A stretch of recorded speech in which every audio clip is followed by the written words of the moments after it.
Hello everyone. तो इस video में हम देखेंगे रेजोनेटिंग स्ट्रक्चर देखना, मतलब यदि हमें चेक करना है किसी क्वेश्चन में तो रेजोनेटिंग स्ट्रक्चर कैसे होगा। जैसे ये क्वेश्चन है, which of the following pair constituents resonating structure, मतलब इनमें से ऐसी कौन सी आकृति है जो एक दूसरे की रेजोनेटिंग स्ट्रक्चर है। तो यदि हमें इस टाइप की क्वेश्चन करना है रेजोनेटिंग स्ट्रक्चर वाले, तो इसके लिए हमें 3 रूल याद करना ज़रूरी होता है, जो कि ये होते हैं। जिनमें से पहला रूल क्या होता है, फर्स्ट रूल होता है pi bond form and pi bond break. मतलब जो रेजोनेटिंग स्ट्रक्चर होंगी उसमें केवल पाई बॉन्ड का फॉर्मेशन होगा और ब्रेकिंग भी पाई बॉन्ड की ही होगी। ठीक है, मतलब जितने नंबर में पाई बॉन्ड ब्रेक हो रहे होंगे उतने ही नंबर में पाई बॉन्ड फॉर्म हो रहे होंगे। दूसरा है new sigma bond not form.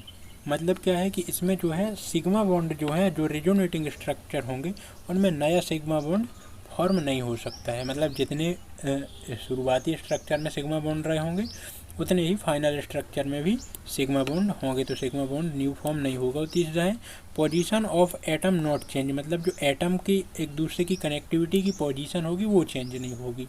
अब ये रूल अप्लाई कैसे होंगे, तो ये अपन इस क्वेश्चन में देख लेते हैं ये तीनों रूल कैसे अप्लाई हो रहे हैं। अब यदि अपन ये पहला क्वेश्चन देखें तो हमारा फर्स्ट रूल क्या था। फर्स्ट रूल था pi bond formation and pi bond breaking. मतलब जितने पाई बॉन्ड का फॉर्मेशन होगा उतने पाई बॉन्ड ब्रेक होंगे। अब यहाँ हम देख रहे हैं कि पाई बॉन्ड एक है, ठीक है, ये नाइट्रोजन और ऑक्सीजन के बीच में जो पाई बॉन्ड है, और यहाँ पास भी पाई बॉन्ड है। मतलब जितने नंबर में पाई बॉन्ड इसमें थे, ये वाले स्ट्रक्चर में थे, उतने नंबर में ही पाई बॉन्ड इस स्ट्रक्चर में भी है। फर्स्ट रूल को तो ये फॉलो कर रहा है। अब हम सेकेंड रूल देखते हैं। सेकेंड रूल हमारा क्या था कि नो सिग्मा बॉन्ड फॉर्म, मतलब नया सिग्मा बॉन्ड फॉर्म नहीं होगा। तो यदि हम देखें तो एक सिग्मा बॉन्ड हमारा ये है, दूसरा सिग्मा बॉन्ड ये है, तीसरा सिग्मा बॉन्ड ये है इस स्ट्रक्चर में। इसमें देखें तो फर्स्ट, सेकेंड और थर्ड, मतलब 3 सिग्मा बॉन्ड इस स्ट्रक्चर में भी है। मतलब ये जो है दूसरी कंडीशन भी फॉलो कर रहे हैं, मतलब नया कोई सिग्मा बॉन्ड नहीं बन रहा है। अब यदि हम तीसरी चीज़ देखें तो हमारा तीसरा नियम था कि जो कनेक्टिविटी होगी वो एटम की वो सेम होगी, मतलब वो चेंज नहीं होगी। तो यदि हम देखें तो ये जो मिथाइल और नाइट्रोजन है इसके बीच में एक सिग्मा बॉन्ड हमारा था, पर यदि हम दूसरे वाले में देखते हैं तो यही सिग्मा बॉन्ड मिथाइल का ऑक्सीजन के साथ हो गया है। मतलब इसमें कनेक्टिविटी चेंज हुई है। यहाँ जो मिथाइल नाइट्रोजन में कनेक्टेड था वो मिथाइल अब जाके कनेक्ट हो गया है ऑक्सीजन में, मतलब इसकी कनेक्टिविटी चेंज हुई है। तो ये रेजोनेटिंग स्ट्रक्चर नहीं हो सकती, क्योंकि रेजोनेटिंग स्ट्रक्चर होने के लिए तीनों नियम फॉलो होना चाहिए। तो ये हमारी रेजोनेटिंग स्ट्रक्चर नहीं है। अब यदि अपन सेकेंड में देख लेते हैं, हमारा पहला रूल पाई बॉन्ड का फॉर्मेशन, पाई बॉन्ड की ब्रेकिंग। हम देख लेते हैं कि कार्बन ऑक्सीजन के बीच में एक पाई बॉन्ड था, और दूसरे वाले स्ट्रक्चर में क्या हुआ है, वही कार्बन ऑक्सीजन का बॉन्ड जो था पाई बॉन्ड वो ब्रेक होकर कार्बन और कार्बन के बीच हो चुका है। मतलब नंबर ऑफ पाई बॉन्ड उतने ही हैं जितने ब्रेक हुआ है उतना फॉर्म हुआ है।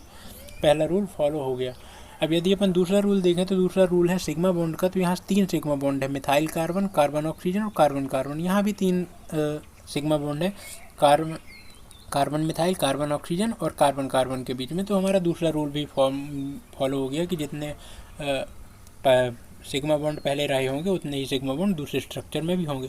तीसरा होता है कनेक्टिविटी। तो यहाँ हम देखें यदि तो मिथाइल जो है कार्बन से कनेक्ट है, कार्बन से ऑक्सीजन और कार्बन से कार्बन, और सेम कनेक्टिविटी यहाँ भी है। इस स्ट्रक्चर में देखेंगे तो इसमें भी सेम कनेक्टिविटी है।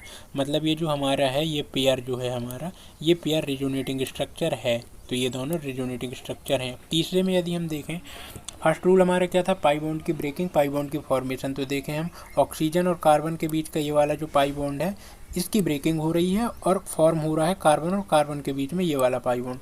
मतलब ये फर्स्ट रूल फॉलो कर रहा है कि हाँ जितना पाई बॉन्ड ब्रेक हो रहा है, एक पाई बॉन्ड ब्रेक हो रहा है तो एक पाई बॉन्ड फॉर्म हो रहा है।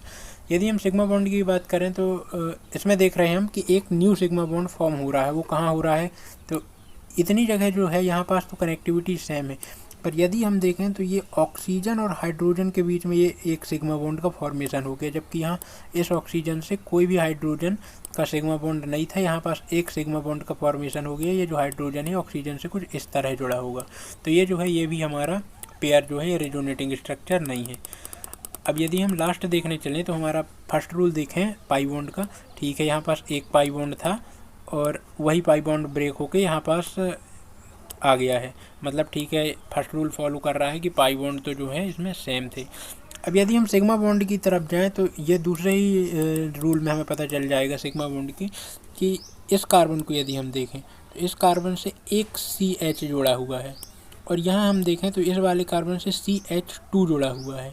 मतलब इसमें जो है ये जो हाइड्रोजन है ये सिग्मा बॉन्ड के थ्रू जुड़ा रहा होगा कुछ इस तरह से, और ये वाला जो कार्बन है ये वाले कार्बन से 2 हाइड्रोजन जुड़े हुए हैं। मतलब यहाँ एक और सिग्मा बॉन्ड का फॉर्मेशन हो जाएगा। तो जो हमारी रेजोनेटिंग स्ट्रक्चर होगी वो ये भी नहीं होगी। तो यहाँ से जो हमारा आंसर निकल के आएगा वो क्या आएगा कि जो बी है हमारा वो रेजोनेटिंग स्ट्रक्चर है। ये जो पेयर है ये रेजोनेटिंग पेयर है। तो इस तरह से कुछ हम ये रेजोनेटिंग स्ट्रक्चर और रेजोनेटिंग पेयर वाले क्वेश्चन जो होंगे उनको सॉल्व करते हैं। Thank you.